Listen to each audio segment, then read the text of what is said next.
Disabilitas, sebuah kata yang sering kita dengar, sering kita baca, tetapi apakah kita benar-benar paham dengan kata tersebut? Topik disabilitas kerap hadir di media arus utama Indonesia.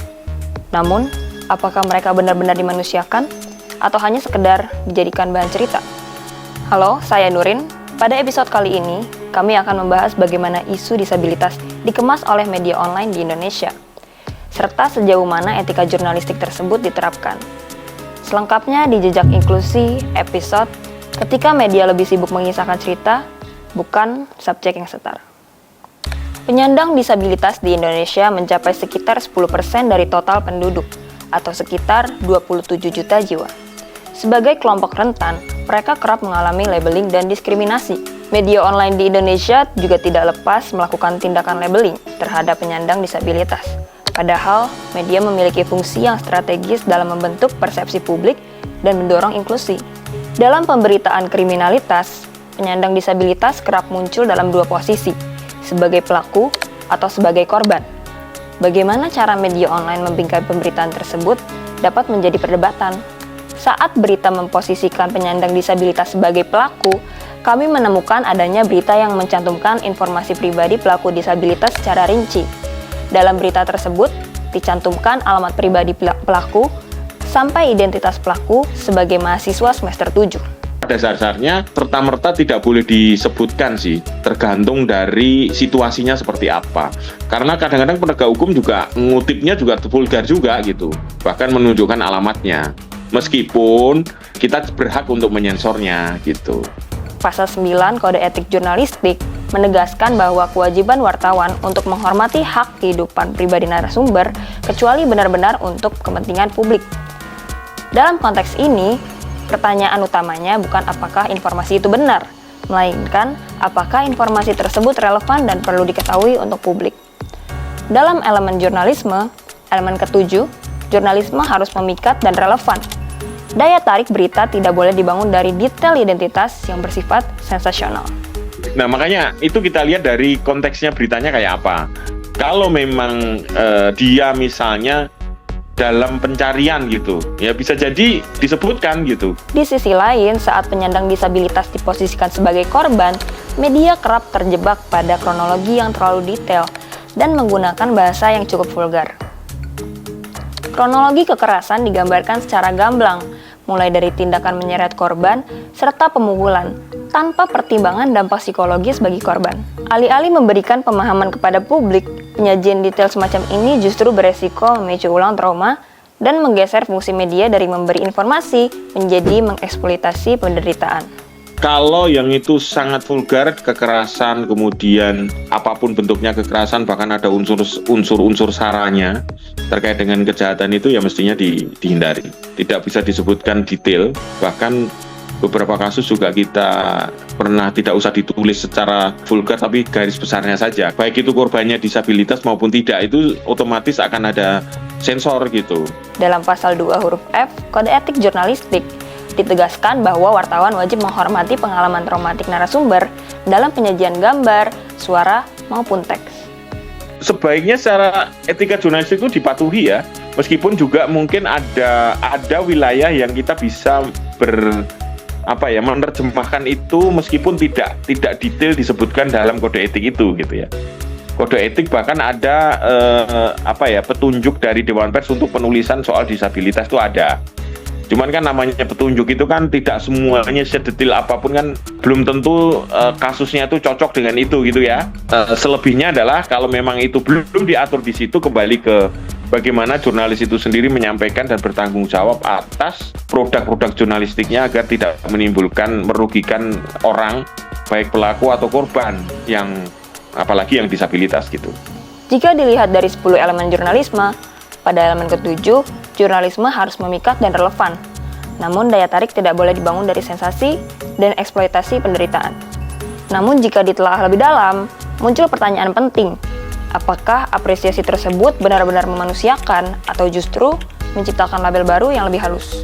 Kami menemukan berita yang menampilkan kata difabel, ditampilkan secara dominan di judul, meskipun konteks prestasi yang diraih tidak berkaitan langsung dengan kompetisi khusus difabel.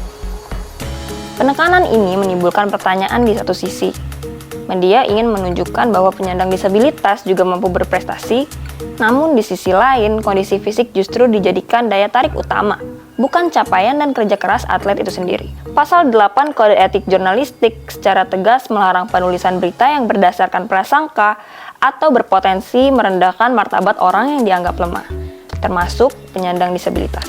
Ketika kondisi fisik ditampilkan secara dominan di judul berita, tanpa relevansi langsung dengan konteks prestasi, maka praktik tersebut berisiko menggeser subjek berita dari atlet berprestasi menjadi objek labeling. Kalau konteksnya dia bukan di acara terkait dengan kompetisi yang khusus difabel, sebenarnya itu tidak perlu dicantumkan.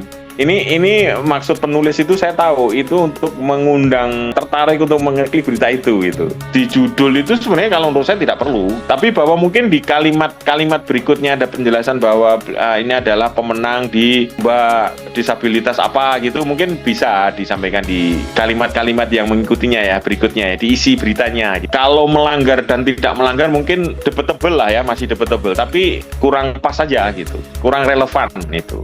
Jika dilihat dari perspektif 10 elemen jurnalisme, elemen ketujuh, jurnalisme harus memikat dan relevan.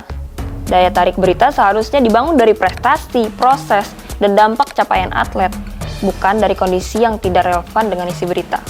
Jika pemberitaan apresiasi berfokus pada prestasi, media seringkali berangkat dari emosi dalam pemberitaan soft news.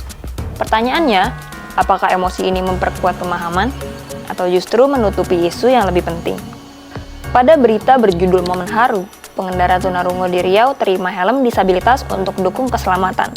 Diksi momen haru menjadi titik tekan sejak awal, sebelum publik diajak memahami konteks keselamatan dan aksesibilitas. Narasi yang dibangun tidak lagi bertumpu pada pertanyaan sejauh mana perlindungan negara terhadap pengendara tunarungu, melainkan pada suasana yang menyentuh dan reaksi emosional di lokasi acara. Disinilah pergeseran itu terjadi. Penyandang disabilitas hadir sebagai pusat cerita, namun bukan sebagai subjek kebijakan, melainkan sebagai simbol empati. Dalam Kode Etik Jurnalistik, khususnya pasal 8, wartawan diminta untuk menghindari praktik pemberitaan yang berpotensi merendahkan martabat kelompok rentan.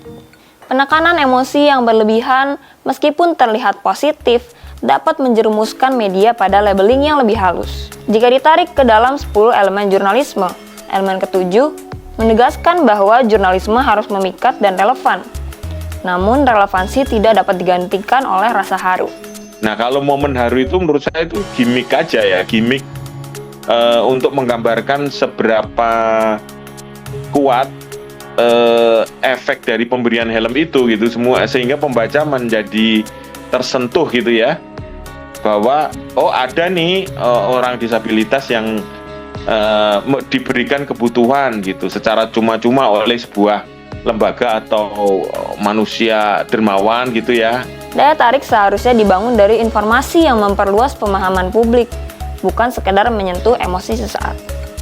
Dari ketiga tema yang telah dianalisis, terlihat bahwa pemberitaan disabilitas di media online Indonesia masih menghadapi berbagai permasalahan etis. Permasalahan ini muncul dalam bentuk yang berbeda, tergantung pada jenis dan konteks berita. Dalam pemberitaan kriminalitas, masalah utama terletak pada pengungkapan identitas yang berlebihan, serta penyajian detail kekerasan yang beresiko mengganggu hak privasi dan trauma korban. Praktik ini menunjukkan bahwa prinsip moral dan etika belum sepenuhnya dijadikan landasan. Pada berita apresiasi atlet disabilitas, permasalahan muncul melalui penekanan kondisi fisik yang tidak relevan sehingga beresiko melahirkan praktek labeling. Sementara, dalam berita soft news, masalah etis hadir melalui framing emosional yang dominan.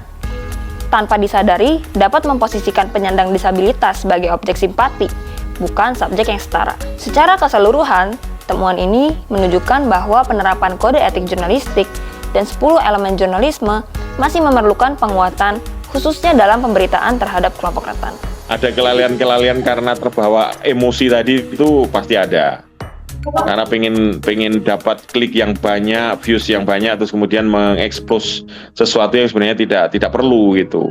Itu masih ada gitu. Nah, itu yang perlu kita perbaiki. Ya, saya pribadi berharap teman-teman jurnalis dimanapun itu tetap kembali kepada tugas utamanya menyampaikan informasi, tapi berdasarkan kode etik yang sudah ditetapkan dan menjadi pedoman dari seluruh jurnalis di Indonesia gitu. Jadi mereka bisa lebih aware lagi, lebih sensitif lagi terhadap dampak dari pemberitaan, terutama terhadap kaum disabilitas gitu. Ya dudukkan mereka sesuai dengan yang lain karena mereka juga sama-sama dengan kita semua fokus di substansi masalahnya ya, bukan dari keadaan fisiknya gitu. Media memiliki peran strategis, bukan hanya menyampaikan informasi, tetapi juga dalam membentuk cara publik memandang disabilitas. Bukan sebagai kisah yang menyedihkan, bukan pula sebagai cerita yang sekadar menyentuh, melainkan sebagai bagian dari realitas sosial, dengan hak, kapasitas, dan martabat yang setara. Etika jurnalistik dan 10 elemen jurnalisme bukan sekadar pedoman teknis, melainkan kompas moral agar media tetap berpihak pada kemanusiaan. Karena pada akhirnya, inklusi bukan soal seberapa harus sebuah cerita disampaikan, melainkan seberapa adil manusia diperlakukan. Saya Nurin, terima kasih telah menyaksikan Jejak Inklusi.